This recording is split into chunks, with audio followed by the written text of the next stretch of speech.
Most horror films try to unsettle you with creatures, shadows, or familiar shocks.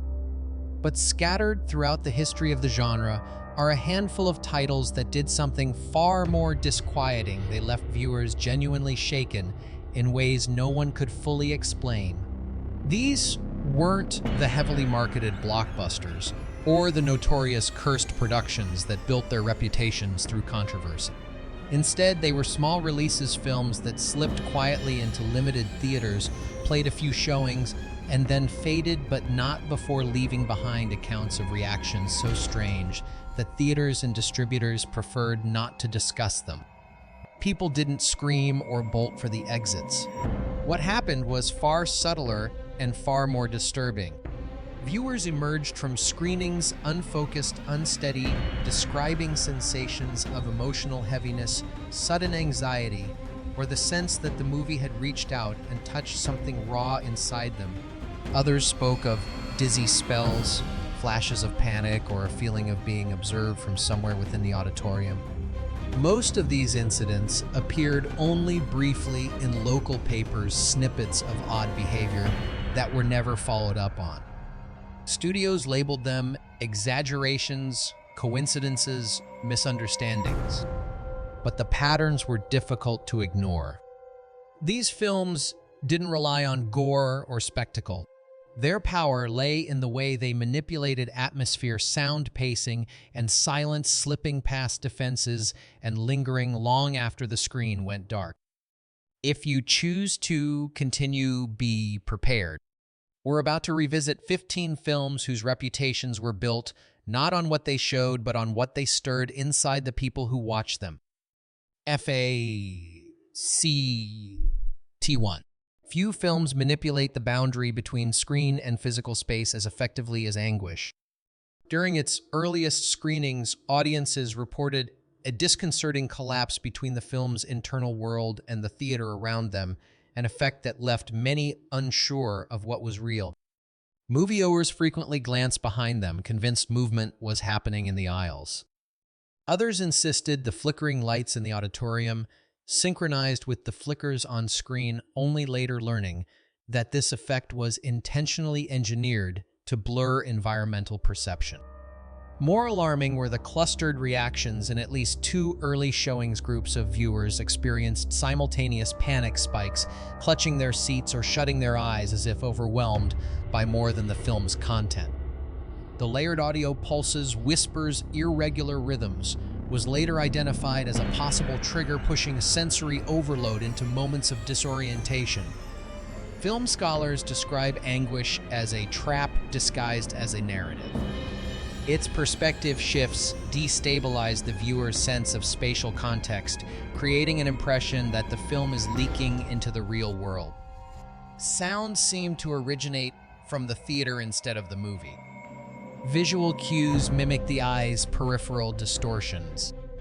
The fear doesn't come from what you're watching. It comes from the moment you realize the film has hijacked your instincts and you're no longer certain where the story ends and the darkness around you begins. FACT2. When Communion began screening, audiences expected a contemplative story about trauma and memory.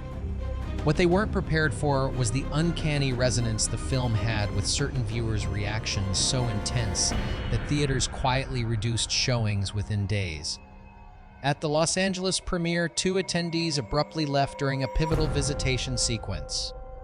One reported sudden dizziness, while the other said he felt as though someone were standing directly behind him, an invisible presence leaning in. Neither returned to the screening. In New York, a man experienced a panic surge near the film's end, later confiding to staff that the masked figures felt familiar in a way they shouldn't. Others who saw the movie around the same time described vivid dreams, episodes of sleep paralysis, and a sense of emotional vulnerability that lingered for days. Later analysis revealed rhythmic auditory pulses layered beneath the film's soundtrack oscillations that can provoke anxiety responses when combined with images of intrusion or violation. Whether this was deliberate or an artifact of experimental mixing remains debated, but the effect on susceptible viewers was unmistakable. Communion doesn't merely depict fear. It awakens dormant anxieties, quiet, private ones that viewers often can't articulate. For many, watching the film didn't feel like entering a fictional narrative. It felt like stepping into a memory they'd tried to forget. FACT 3. Often overshadowed by more famous telefilms of its era, The Spell nonetheless created a wave of unusual emotional reactions during its early television broadcasts, reactions that seemed disproportionate to the film's modest scares. The disturbance wasn't visual. It was internal. During its first airing, local stations received calls from viewers reporting sudden agitation and unexplainable irritation during certain whispered exchanges. Parents said their children grew uncharacteristically irritable at moments that weren't frightening at all. A woman in Ohio recounted how her daughter burst into tears during a quiet scene, claiming the voice on the TV was talking to her instead of the characters.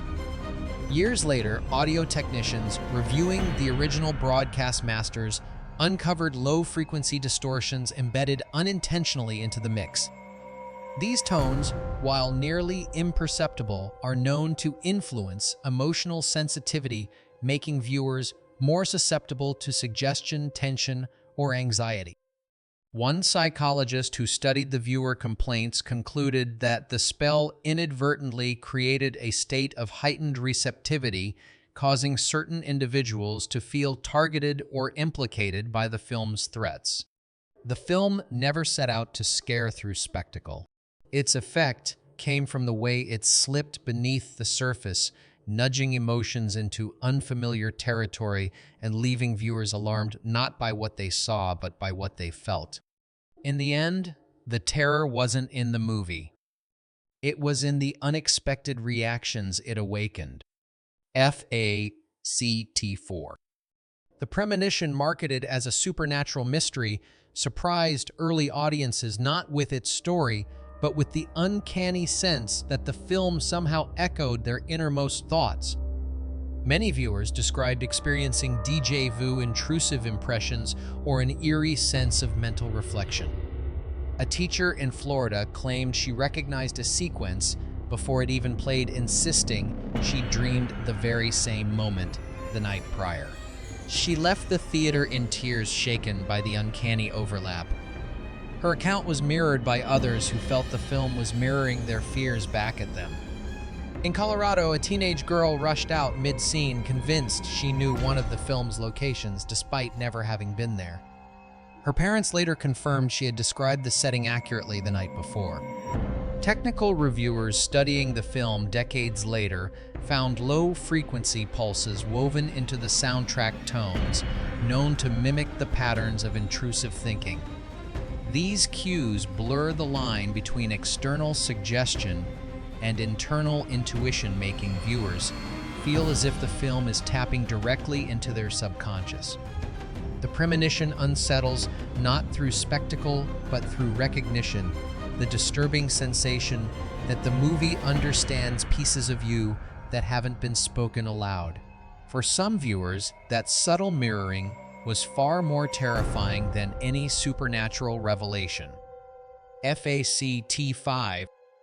Though unassuming at first glance, the appointment created reactions during its initial screenings that suggested something far stranger than its minimalist storytelling. The film's suffocating stillness and jarring audio shifts unsettled audiences in ways they couldn't articulate.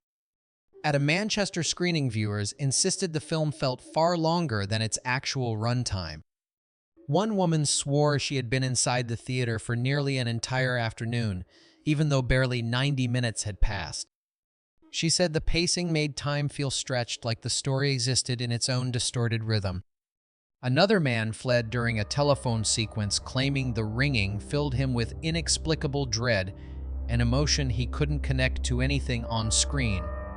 He kept repeating that the sound felt directed at him. Scholars examining the film later identified disruptions in its structural cadence. Long passages of silence are broken by abrupt audio spikes, causing the brain's internal clock to misfire. This creates a sensation of temporal dislocation, an eerie feeling that time is bending in unpredictable ways. The appointment doesn't frighten with monsters or apparitions. It unravels the viewer's trust in their own perception softly, methodically, until even simple sounds feel threatening. By the end, early audiences weren't scared. They were disoriented, as though the film had quietly rewritten their sense of time.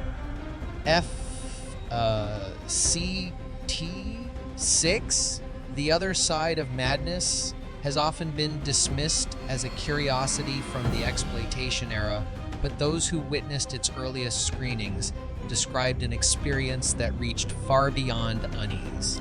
Instead of terrifying audiences, the film seemed to siphon emotional energy, leaving viewers strangely hollow. At a showing in Arizona, a young couple quietly slipped out only minutes into the film. They later told staff the movie made them feel emotionally numb, as though something had drained the warmth out of their thoughts. That same night, the woman reportedly experienced a sudden panic episode, insisting she heard faint whispers similar to sounds she'd noticed during the screening. Projectionists recalled that entire crowds sat without shifting, as if they had collectively braced for something that wasn't arriving. A staff member described the atmosphere as wrongly still, like the room forgot to breathe. Film analysts, reviewing the work years later, pointed to its disjointed acoustic structure, jagged guitar notes, uneven rhythms, and audio cues that clash with the visuals rather than support them. This inconsistency creates a psychological fracture, prompting unease, even when the viewer isn't consciously aware of it. Rather than scaring through imagery, the film unsettles by eroding emotional grounding. It leaves a vacancy, a sense that something has been scraped away quietly and without warning. Some movies frighten. This one empties. FACT7. Little verified information exists about Let's Play a Game, one of the most elusive independent horror films of the 1970s. It screened only a handful of times before vanishing completely, but the reports from those rare showings suggest it left an emotional impact unlike any of its era. Archived clippings from Texas and Oklahoma reference viewers who broke down unexpectedly during the film's climax. Not from shock, but from a sudden flood of grief. One man began crying uncontrollably, repeating that he never meant for it to happen, though he provided no further explanation. Theater staff described him as disoriented and unreachable. Another group of teens exited the theater together, walking in focused silence. When asked what upset them, they simply said the film felt personal, as if it had exposed something they didn't want to acknowledge. Film historians later theorized that Let's Play a Game used rudimentary subliminal techniques for symbolic imagery, flashes of emotionally charged visuals woven into scenes that dealt with guilt and confession. While experimental, such insertions could easily overwhelm viewers not prepared for them. The movie's disappearance only adds to its mystique. Whether lost by neglect or intentionally buried, every account suggests it reached into parts of the mind that most people prefer to avoid. Let's Play a Game didn't simply unsettle its audience. It confronted them with themselves. FACT8. By the time Let's Scare Jessica to Death reached its early viewership, rumors had already begun circulating that it was less a horror film and more an emotional disturbance disguised as one. The movie doesn't attack with visuals. It infiltrates with whispers and disorientation. At a Vermont screening, a man bolted up from his seat during Jessica's whispered reflection near the lake, claiming someone had leaned in close and spoken directly into his ear. Theater staff assured him it was the soundtrack, but he insisted the voice had come from behind him, too close, too real. In Michigan, 3 viewers stood and left in the middle of the final act without a word. Later, one of them admitted he felt as if the film had layered extra thoughts over his own, as though his mind had become porous while watching. Experts exploring the film's audio structure years later discovered overlapping whisper tracks, vocal fragments placed in different channels, often without alignment. This creates the illusion of internal voices, triggering confusion in the boundary between one's own thoughts and external sound. The terror of "let's scare Jessica to death" isn't in its story. It's in the way the film gently manipulates the listener's sense of self, blurring the line between what's imagined and what feels frighteningly intrusive. FACT9. Don't Go to Sleep may look like a modest television thriller, but its earliest preview audiences reported reactions far more intense than anything its network expected. Instead of delivering typical made-for-TV fright, the film created a creeping physiological unease that settled unexpectedly in the body. During one private test screening, several attendees described a tightening sensation across the throat and chest as the final act approached, an invisible pressure that felt both foreign and strangely personal. A woman left the room in tears, insisting she felt as if someone else was inside the moment with her. Her reaction wasn't fear. It was intrusion. Another early viewer, a teenage boy, collapsed briefly during a scene where a hidden presence lurks just out of sight. His family confirmed he had no history of fainting. The incident was quietly removed from official screening notes, replaced with a vague reference to heat-related discomfort. Audio engineers later examining the film identified faint high-frequency tones blended into the soundtrack, tones designed neither intentionally nor artistically, but present nonetheless. These frequencies can trigger subtle anxiety responses and may explain the physical sensations reported by sensitive viewers. Don't Go to Sleep doesn't overwhelm the senses. It creeps through them slowly, quietly, until the audience finds their body reacting before their mind understands why. FAC T10. At first sight, The Child comes across as a strange, low-budget supernatural tale with uneven performances and surreal atmosphere. Yet for those who attended its early screenings, the disquiet ran deeper than awkward filmmaking. The reactions suggested the film stirred something primal. During a midnight showing in California, attendees reported a peculiar discomfort during scenes featuring the emotionless young girl. It wasn't fear, but a creeping sense that something was fundamentally wrong in the way she looked at the camera. One viewer described it as a child staring from the wrong reality. Another incident involved a woman who left shaking, insisting the sound design made her feel like the forest scenes were breathing. Later analysis revealed irregular loops of murmurs and breaths embedded beneath the soundtrack, barely noticeable but confusing enough to create subconscious tension. Projectionists from the era noticed an unusual pattern. Viewers who left early rarely explained themselves.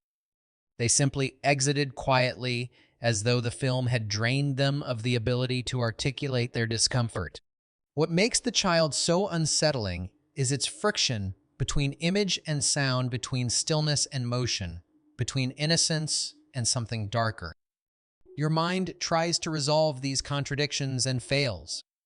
The result is unease that doesn't strike instantly, but blooms slowly, leaving viewers unsure whether the disturbance came from the movie or from somewhere in their own thoughts. FACT11. Marketed as a stylish thriller with surreal flair, the comeback surprised its earliest audiences with reactions that seemed oddly uniform, unease, disorientation, and an inexplicable sense of pressure that built during its dream sequences. During a London showing, a woman abruptly stood up in the middle of a hazy nightmare scene, insisting she felt trapped by the film's colors.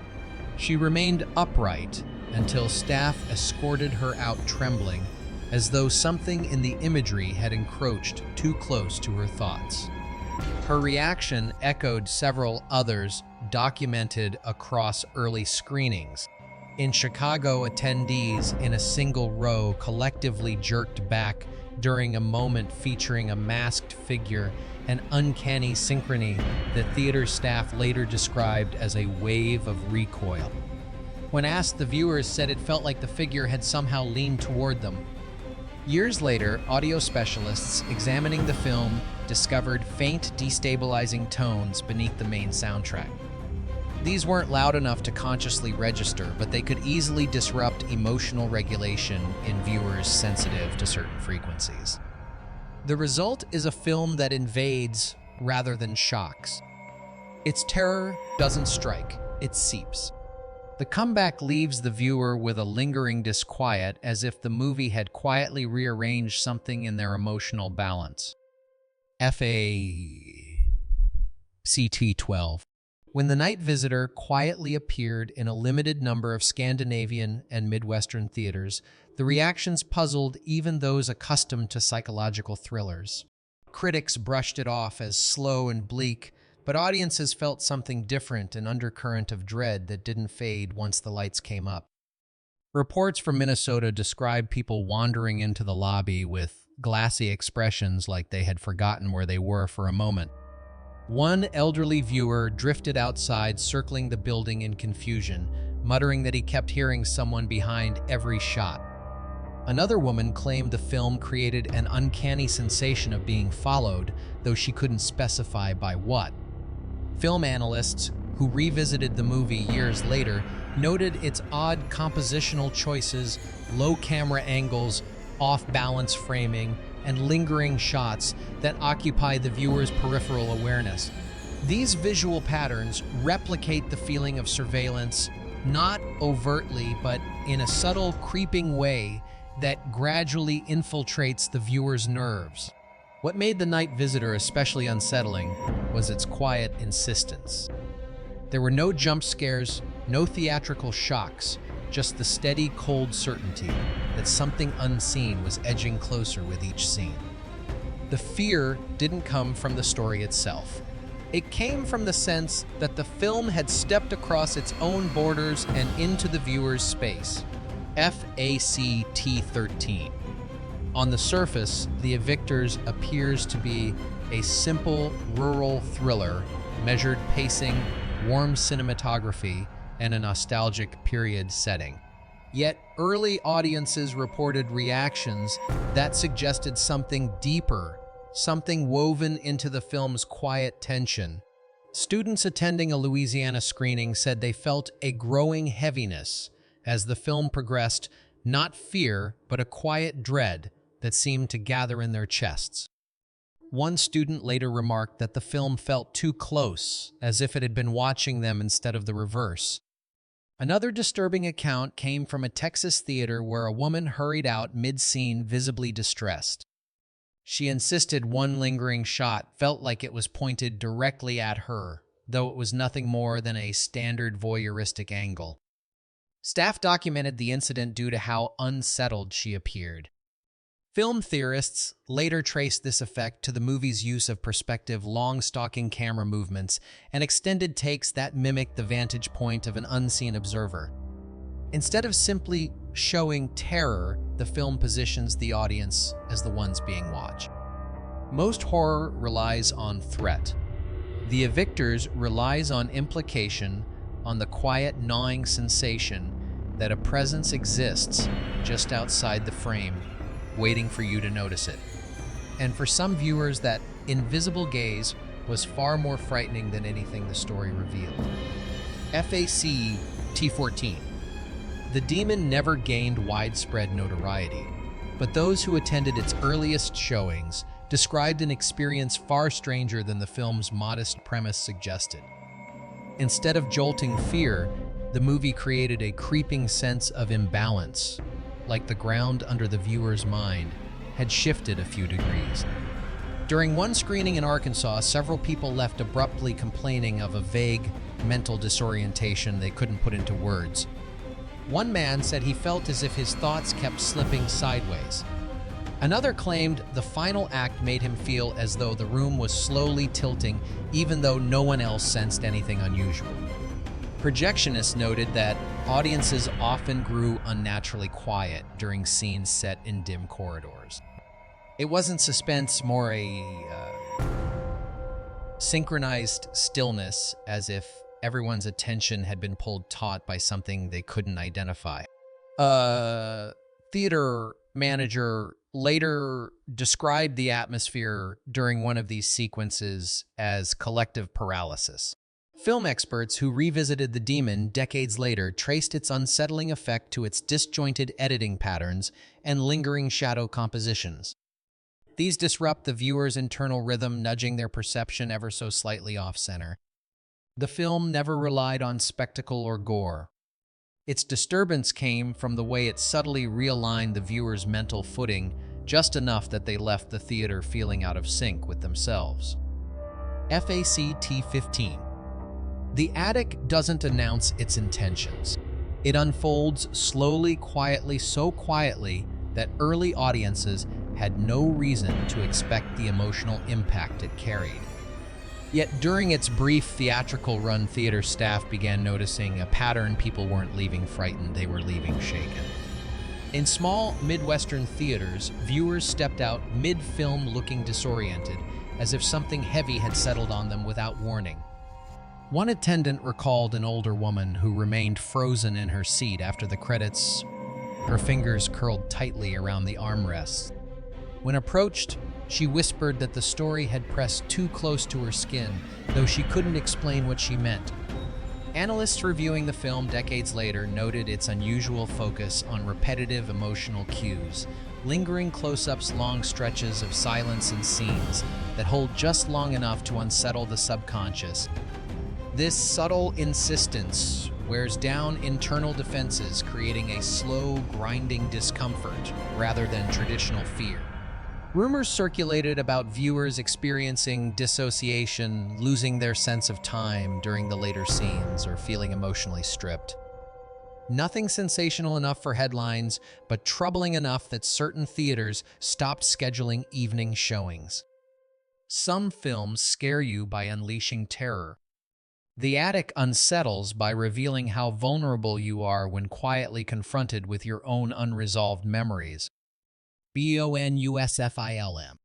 Though largely forgotten outside niche horror, Circles the Possessed earned a quiet, unnerving reputation during its limited early screenings, one built not from shock value, but from the lingering sensations viewers carried home afterward. The film didn't simply frighten people. It left them feeling as though something had brushed against them. At a test screening in Seattle, a woman abruptly stiffened during a distorted vocal sequence. She later told staff the voice felt aware, as though it were calling out to her specifically. She wasn't screaming or panicked, just deeply unsettled, her composure shaken, as if the film had recognized something private. In Ohio, a school teacher walked out midway through the film, visibly rattled. She claimed she felt a breath against her neck during a close-up shot, despite the fact that her bra was nearly empty. Several nearby viewers also mentioned faint murmurs during quiet scenes, sounds technicians insisted were not part of the print.